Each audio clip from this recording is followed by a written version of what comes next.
Buff Nation, it's go time. Hope you guys are having a wonderful Tuesday. It's been a while since I've done a live stream. Might have been since I got on with Rawhide a little over, maybe it was about 2 weeks ago. But today we're going to be talking about Shedeur Sanders. We're going to be talking about Cam Ward, the NFL draft community, how the scouts, man, the scouting community, the group think that can be NFL draft scouting community has it wrong again when it comes to their evaluation of quarterbacks, when it comes to the treatment of Shedeur Sanders. But as Buff fans, guys, we're used to this. It's the offseason. People need something to talk about. And while everybody seems to love Shedeur Sanders during football season, all of a sudden, once the offseason kind of hits a lull,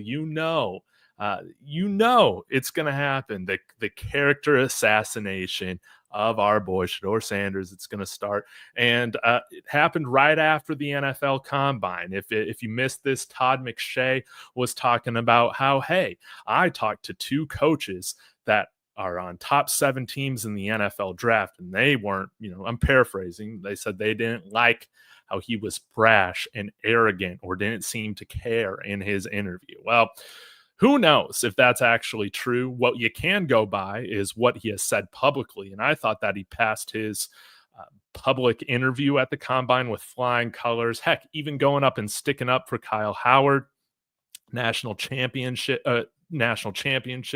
over on Twitter, champion over on Twitter rather. But guys, we're going to start this exercise out with a very interesting question, as I'm just going to break this down, because this isn't going to be a Shedeur Sanders over Cam Ward type of thing. This isn't a Cam Ward over Shedeur Sanders thing, but I do find this interesting.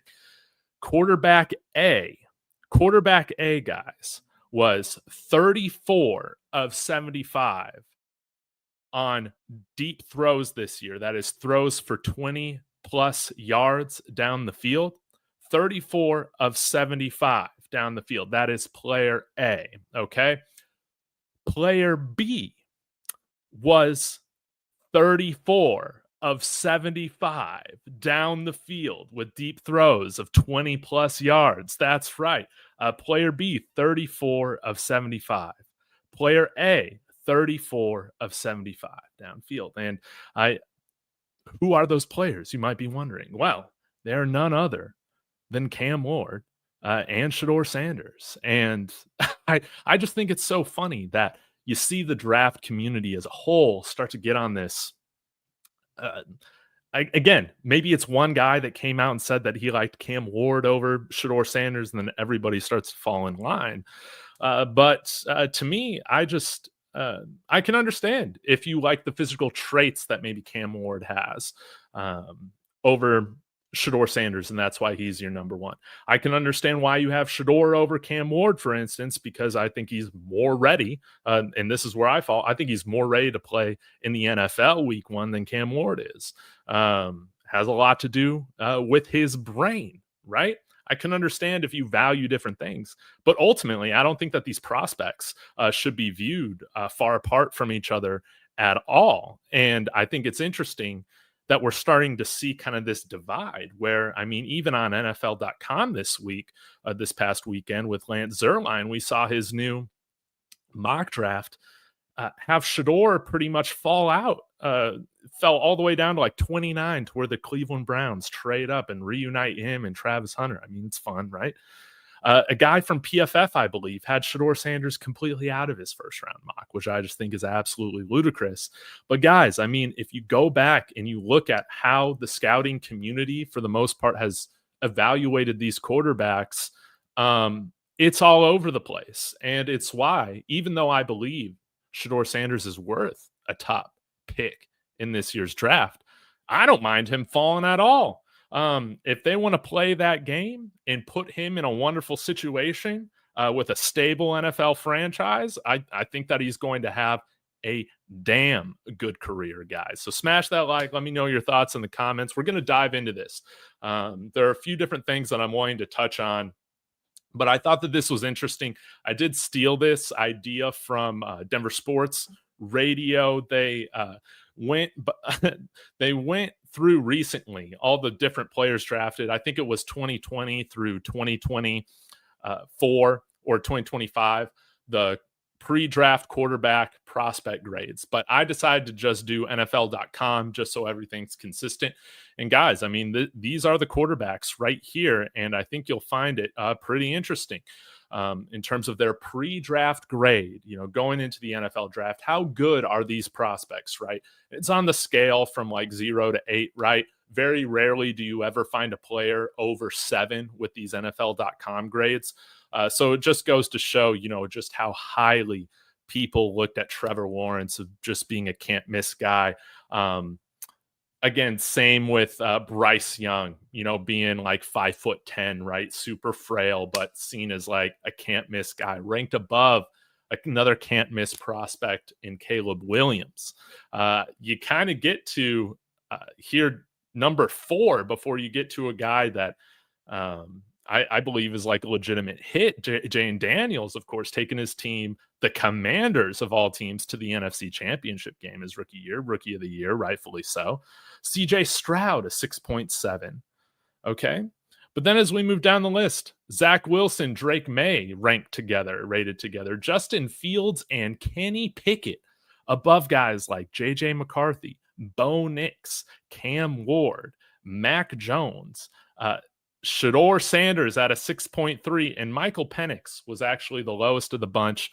This is just with first-round quarterbacks from 2021 until present day. I find this to just be absolutely hilarious because, again, the community is going to just kind of pick and choose what they value for certain players and excuse why other players aren't as good as the guys that they just like. I mean, we saw that happen this past year with guys like Michael Penix, who was incredible with the Atlanta Falcons. We saw Bo Nix. Again, a lot of people just wanted to characterize him as a check down merchant. But when you really dove into his throws downfield and what he could do, you could just see the potential that he could have in a good NFL offense. And again, guys, a lot of these number 1 overall picks did not hit. I just think it's so funny that guys like Kenny Pickett and Justin Fields were evaluated, and Zach Wilson, a guy that didn't even play Power 5 football at the time where BYU was at, and again, could sit behind an offensive line all day to throw, with close to a can't miss type of prospect there at 6.5. Kenny Pickett, who took till year 6, who has like 8-inch hands, man. It's a 9-inch hands, small hands.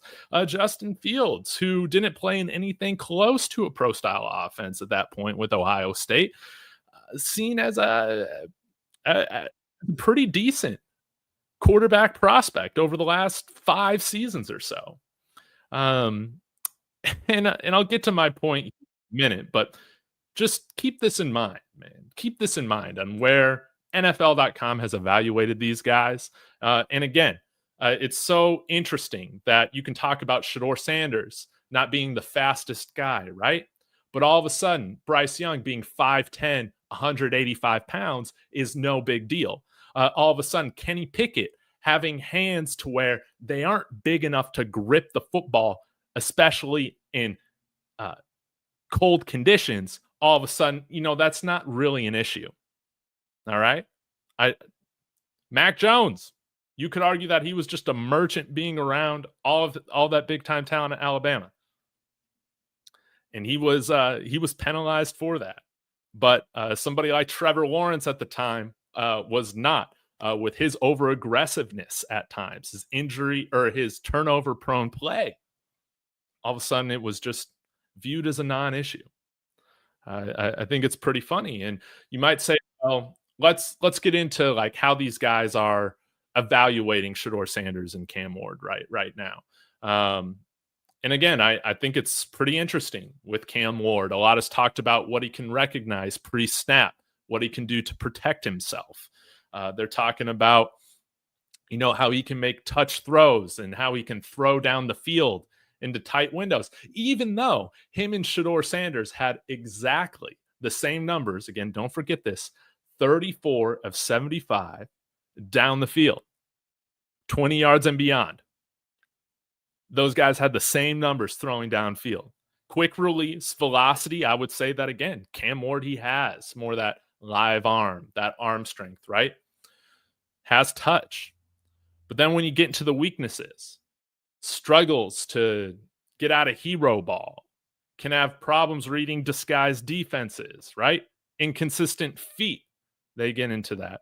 Makes unjustifiable interceptions from reckless throws across the field. This is crazy. Completed just 39% of his passes inside the red zone in 2024. That is incredibly concerning. But it's enough to, for some reason, when we get to Shedeur Sanders, it seems like his weaknesses are harped on a heck of a lot more. Not quick-footed in the pocket. They say spacing and clearly defined route combinations make decision-making easier. Again, they're trying to just discount his decision-making, what we saw. Again, drifts in the pocket, we know that. Throws with a longer operation time. Notice how that wasn't anything with Cam Ward. I'll pull this up. You want to know the time to throw stat for Cam Ward and Shedeur Sanders? Well, Cam Ward was right at 2.93 seconds on average time to throw. Shedeur was 0.07 behind him at 3 seconds on the dot for time to throw. 3.00. Not a huge deal. You might say, well, that is. Well, for some reason, it didn't seem to be an issue for Caleb Williams, who I think Shedeur Sanders does, comp to be like in a handful of different ways. 3.16 time to throw. He held onto the ball even longer than guys like Cam Ward and Shedeur Sanders did. And we'll get into these stats, but I mean, Shedeur was even better, under pressure and all this sorts of stuff. But I digress. When you go to the NFL.com scouting, I think it's very interesting. Too confident with his off-platform throwing. I don't think that that's true. But then when you get to his strength, they talk about, well, he keeps his eyes downfield. He's willing to stay in the pocket and, find the open receiver. He allows routes, concepts to develop. He doesn't get impatient. This was something that they were talking about, how Cam Ward can, if his first read's not there, he can start to panic or look off of what that next guy would be, start to scramble, but consistently accurate when he throws from a balanced platform, inside the pocket. But all of a sudden, man, you see these guys having, again, they each have their strengths and weaknesses. When you look at statistically what they've done, though, they're very similar prospects. And again, sometimes Shedeur outduels Cam when it comes to how Shedeur and Cam performed dealing with blitzes, dealing with pressure, all of that. Red zone, right? All this to say, I think the scouting community is kind of making a joke of themselves, going so far to say that one of these guys is a no doubt top 5 pick in the NFL draft, being Cam Ward, and one is just not a first round guy at all, a Malik Willis type of guy. I've seen that set. I think that's hilarious. I think it's absolutely hilarious. Again, I can understand if you have one of these guys ranked above the others. It just depends on what you value, right? Neither of these guys are too far apart from each other. I think that's where I will agree sort of with these NFL.com pre-draft prospect grades, is that, okay, Shedeur's at a 6.3, Cam Ward's at a 6.39, whatever. I think that they should probably be closer. But in the grand scheme of things, I don't understand how you can have these guys, Shedeur Sanders below somebody like Kenny Pickett or Justin Fields, who played in a clear one-read system at Ohio State. Michael Penix, too. How could you even say that with what you saw him do at Washington the last couple of years? I think it's insane. And so, all that to say, when you look at the order of the draft, I think when you go back and look at this list, rather, of quarterbacks that have hit, they're going to better situations. Not perfect situations, but they're going to better situations. And Cleveland, I mean, they got some things going on I think that you could like. I know that people really do like Kevin Stefanski. Brian Dable, I don't think that he's the worst coach out there or anything like that. We'll see how he does this year. But I want Shedeur to have the longest, most successful career possible. If the NFL truly is gonna let some things of what Shedeur stands for in some people's minds, which I think is ridiculous, impact whether they pick him or not. You're telling me, you would rather be paying Brock Purdy if you're the San Francisco 49ers 35 to $50 million after this year, over getting Shedeur at quarterback on a rookie contract at pick 11. If you're the Seattle Seahawks, do you want to be paying again 35 to $50 million a year after this year, Geno Smith, or go and get a guy like Shedeur Sanders on a rookie contract? Same thing. I mean, Pittsburgh, I still feel like has a lot of fantastic pieces in play. They've just had a guy, Justin Fields, who can't throw the football as well as you'd want a starting quarterback to throw it. And Russell Wilson, who can only hit the far sides of the field, can't throw downfield at all. Or like over the middle of the field. He can't read defenses very well, right? He's too short behind the line. These things of Shedeur's toughness in the pocket, his quickness and mobility in the pocket, kind of a little Joe Burrow-esque. Again, Joe Burrow wasn't seen as an amazing athlete, and actually people discounted Bo Nix's athleticism quite a bit coming into the NFL as well. Now, I'm not saying Shedeur Sanders is Bo Nix running the ball and scrambling, but I think you've seen that when these quarterbacks play behind a decent offensive line, they go to a good coach,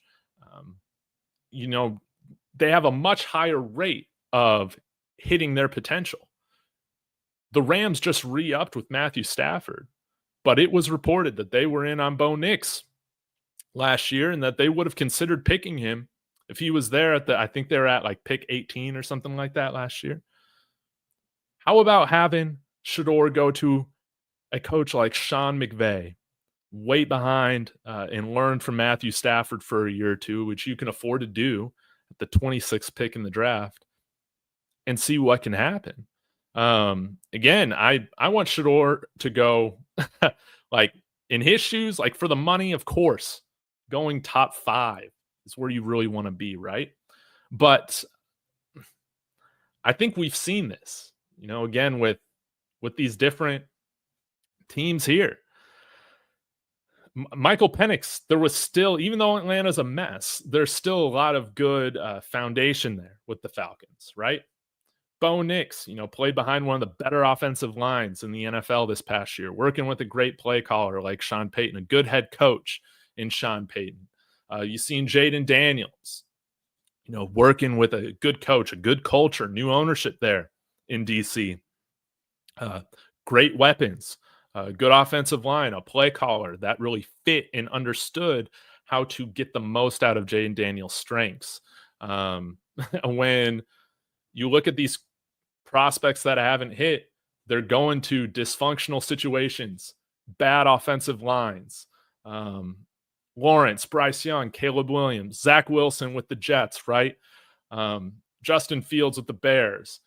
Kenny Pickett just should have been nowhere near a first-round quarterback that year. Again, I think that this 6.40 rating is absolutely insane. But, it is what it is. And I think, I think we will see good play out of, J.J. McCarthy this year if they move on from Sam Darnold. But, Mac Jones, a dysfunctional situation there in New England. I mean, had a good rookie year when he had a real offensive play caller, right? I think it was the last year of Josh McDaniels there. And then what do you see? He goes to coach the Raiders, and Bill Belichick doesn't even hire an offensive coordinator. They didn't even hire an offensive coordinator, like a real offensive coordinator. And it just totally tanked his development. So, yeah, again, all that to say, I think it's better off, if these teams are ignorantly going to pass on Shedeur. Again, I feel like he's somebody that's going to need a good offensive line to thrive. But even if more mobile guys are behind worse offensive lines, I mean, you see this with Caleb Williams too, or a guy like Bryce Young who was so good at escaping the pocket there at Alabama. Um, Nothing, the athleticism does not make up for the lack of being able to process things from a cognitive standpoint. And it doesn't make up for having bad culture and bad coaching. So I think ultimately, if this does end up happening, which I still have a feeling that Shedeur is going to go top 5, maybe this is part of the hive mind, or maybe Coach Prime working in the shadows to try and cook something up to get Shedeur to kind of fall where he wants, right? Maybe there's a big conspiracy behind this thing, right? But ultimately, all these guys, granted, except maybe Kenny Pickett, I would throw out of this list. At the time, I believe they were all worth a first-round pick. No doubt about it. They all have their strengths and weaknesses. I think a lot of their success is just dependent on the situation that they go to.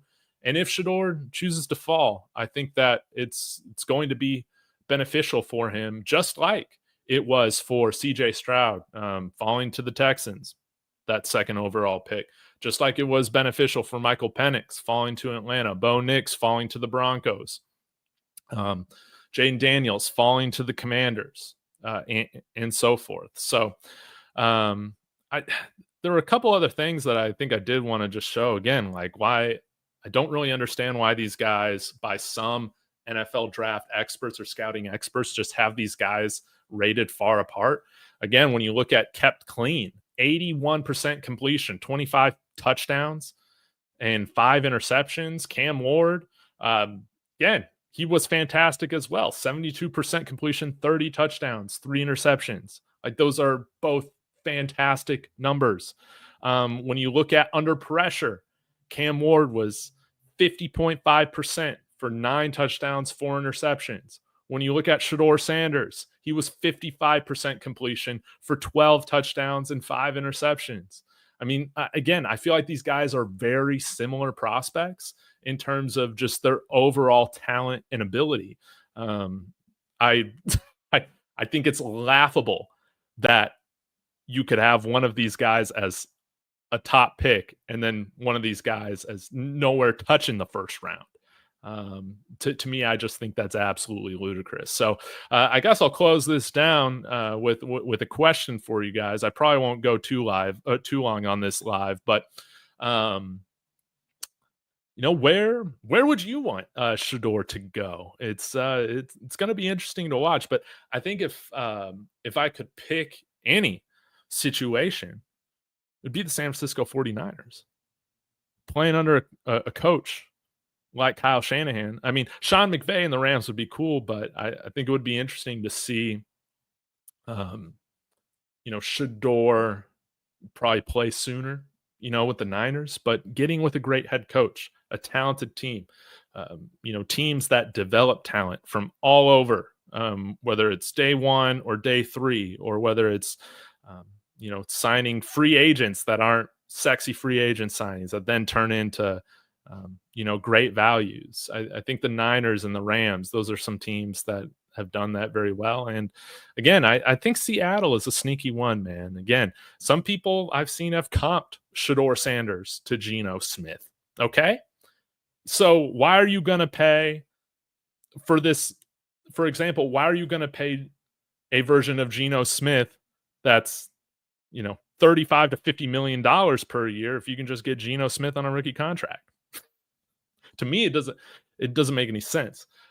So if Shedeur slides, man, there's no way in heck you see him falling out of the first round or anything like that. And ultimately, I feel like it would just be better for his career. Again, what a lot of these top overall picks have to do: CJ Stroud, Caleb Williams, Zach Wilson was number 2 overall, but Trevor Lawrence, number 1. A lot of these guys go to toxic situations. They're unstable. They're always changing things over. And so that changes the team's ability to always be getting guys on the team that fit a coach's system and all of that. Um, Continuity is very important in the NFL, and it might go to benefit Shedeur. Maybe if he's not going first overall to the Titans, Brian Callahan, all that. So, Buccaneers, that could be a fun one. That would be a lot of fun, man. Again, Baker Mayfield? What, he's in the second year of? Did he sign a 3-year contract extension or 3-year contract? He could be a guy waiting in the wings to take over. Yeah, Dante saying Rams, Paul Simmons saying Saints. Now, Saints are an interesting situation because I think they have stated publicly, right, that they want to stick with Derek Carr, which, again, I thought that they would post June 1st release him because they still have a ton of money that they need to make up to get cap compliant. But if you move off of Derek Carr, it's going to make it easier to keep some of those other guys on the roster. And yeah, the Saints are going to be terrible this year. I think they will be. I have said on my Broncos channel how I think they could go 0-17 this year. But, that was with me assuming they'd move off Derek Carr. But I think long term, the Saints can get that thing back in the right direction. Maybe having a cheap quarterback like Shedeur, would allow them to accelerate that. This might be the Spencer Rattler tank commander experience this year. We'll have to see. But I do like Kellen Moore. I do like him. Let's see what else. Yeah, Don't Give a Damn says the Niners are going to lock Purdy in on that big contract. But here's the thing, Don't Give a Damn. And while I would agree that I expect them to do that, one, he's under contract for this year. So you don't necessarily need to extend him until you see kind of how the draft board falls, right? But I think it is absolutely insane to give Brock Purdy anywhere close to franchise quarterback money, man. I think the system is really what makes those quarterbacks in San Francisco roll. The talent around them, having cheap quarterbacks. Yeah. To me, I think that they should, one, make Brock Purdy, again, show that he can bounce back before they give him a contract extension. Because, again, he is under contract this year for like $5 million. It's nothing. You don't have to rush into anything. But hey, let's say you fall into a guy like Shedeur Sanders, right? Could be pretty interesting, and it would allow you to retain some more of that talent long term. Colts could be an interesting one as well. Yeah, maybe you just trade Anthony Richardson and start over, right, with a quarterback that, again, Shedeur doesn't have the high-end sexy tools, physical tools that Anthony Richardson has, or, like I said, he doesn't have, that big rocket arm, or maybe doesn't have that playmaking ability like Cam Ward, although we've seen him make plenty of those plays throughout his time at Colorado. Again, it's not to that level of athleticism, I understand, but I don't think Shedeur is a bad athlete. And he's truly a quarterback that I think you're telling me, you've given me a choice between Cam Ward or Shedeur Sanders. One of them has to start week 1 on a generic team that I'm running. I'm going with the guy that I feel like is more pro ready. That's going to be Shedeur. Again, I can understand some people thinking that Cam Ward has a higher potential. You could argue with his physical tools he does, just like Anthony Richardson, right? His potential is sky high. Are these guys going to reach it? I don't know. What are the Browns going to do? I got no idea. I think that right now, maybe they go with Cam Ward. Maybe the Titans go with Cam Ward. I think it would be smart for the Browns to go with Shedeur with the second pick if Cam Ward's taken. Again, I do feel like if the Titans are going to pick a quarterback, it probably will be Cam Ward because, they hired the Kansas City assistant GM. Was it Borgonzi? And again, I mean, if you're just physical traits, kind of play style a little bit, Cam Ward shows a little bit of those kind of Mahomes-esque qualities, right? And so maybe they draft him kind of based on, kind of profile somewhat similarly to a Mahomes. But again, what also really helped accelerate Mahomes' development. He sat for essentially a year, those first 15 games, started the last game of the season um, in place of Alex Smith when they had the playoffs wrapped up um, against my Denver Broncos. And a lot of people forget that Mahomes didn't play really his first year, and he got a year to study and learn from Alex Smith and, of course, Andy Reid. And you've seen what he's done since. Uh, if Shedeur can fall into a situation like that, I think that would be really, really ideal. Remember, I mean, Pat Mahomes, um, his draft grade probably would have been somewhere probably would have been here somewhere around like Bo Nix or Cam Ward, something like that. JJ McCarthy. He what he fall to like 10th overall, something like that. But again, coaches, uh, it, the culture you go to, it has such an impact on whether these guys end up being success stories or not.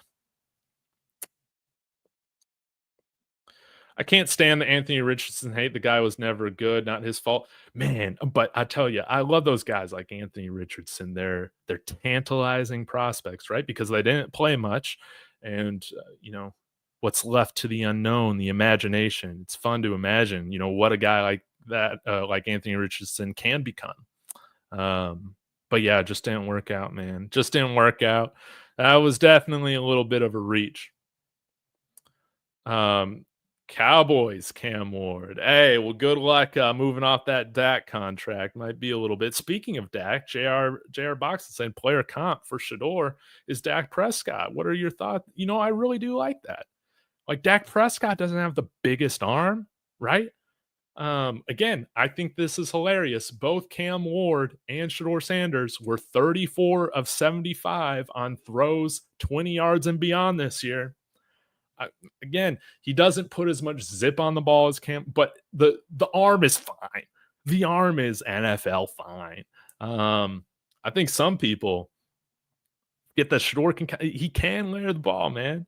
And I think he can layer it and throw a touch really, really well. But I really do like that comp.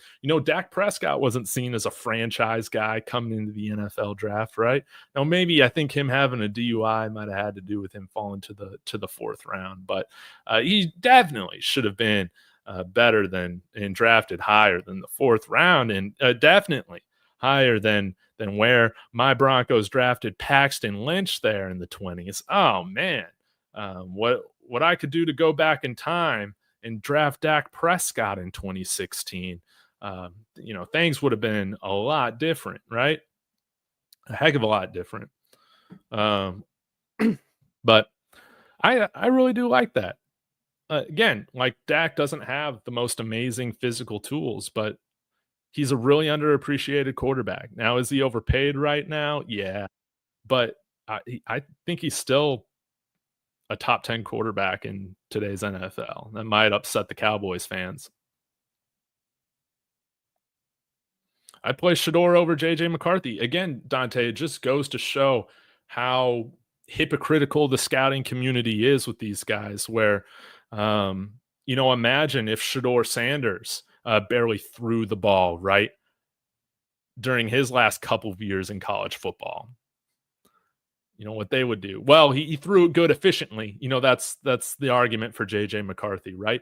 He did what he was asked to. Yeah, the double standard, I think, is just so funny. But yeah, how about give me the guy that actually got better every year? Statistically, got better every year. Who didn't get better every year? Caleb Williams. He had an atrocious senior season or junior season.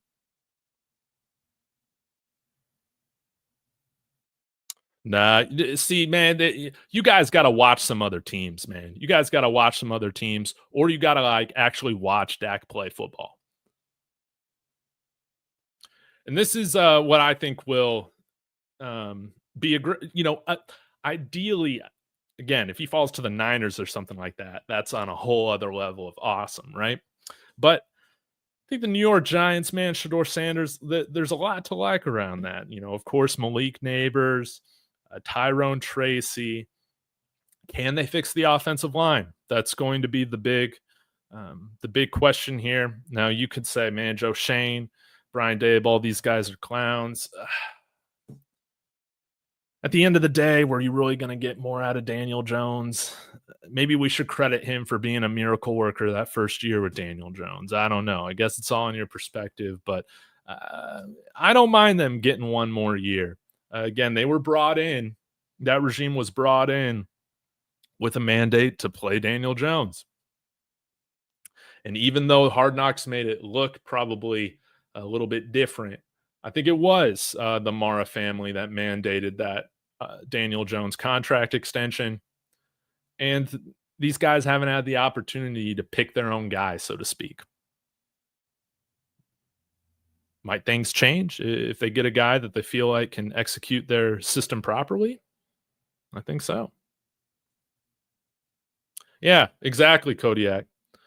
I know he hasn't made it past the divisional round, but yes, Dak can't get it done in January, but he's been one of the most consistent and productive quarterbacks in the NFL since he's entered the league. Yeah, absolutely. And again, but don't expect Cowboys fans or even you either hate the Cowboys quarterback because you're a Cowboys fan, or you hate the Cowboys quarterback because you hate the Cowboys. Very little people look at this objectively. So, yeah. Trust me, there are a ton of fans, man, that would have killed to have Dak Prescott as their franchise quarterback, for the last 8 years or 10 years or so. I am one of them. Until this past year as a Bronco, it has been miserable.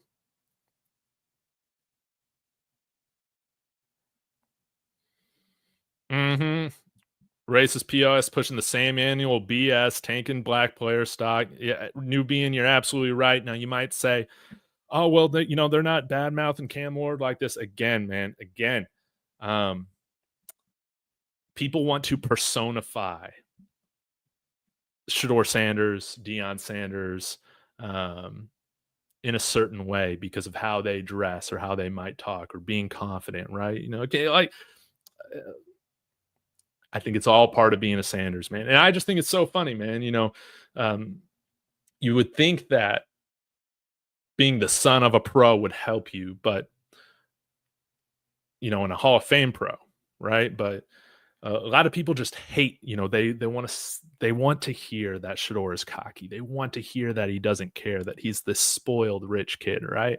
Like they want to hear those types of things because it justifies, their preconceived notions about him. But again, when you listen to him talk, when you interview his teammates, coaches talk about him that aren't.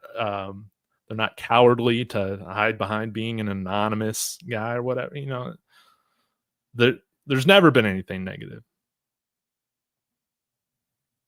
Oh, that is absolutely insane. Nah, man, Jaxon Dart, he's a better version of Matt Corral. I'll give it to him there. But yeah, Ole Miss, man, Lane Kiffin doesn't put out successful NFL quarterbacks, man. Just again, this is why you should stop going to Ole Miss, all you recruits. You should stop doing it. Again, the last great receivers put out were under a different regime there at Ole Miss, right? A.J. Brown, DK Metcalf, all these other guys. They benefit from, these wide receivers. They benefit from coming out with that Ole Miss on their helmet, but wasn't the same team, not the same system, not the same program. Yeah. All right, guys. Well, I'm going to wrap this up. Really appreciate you guys.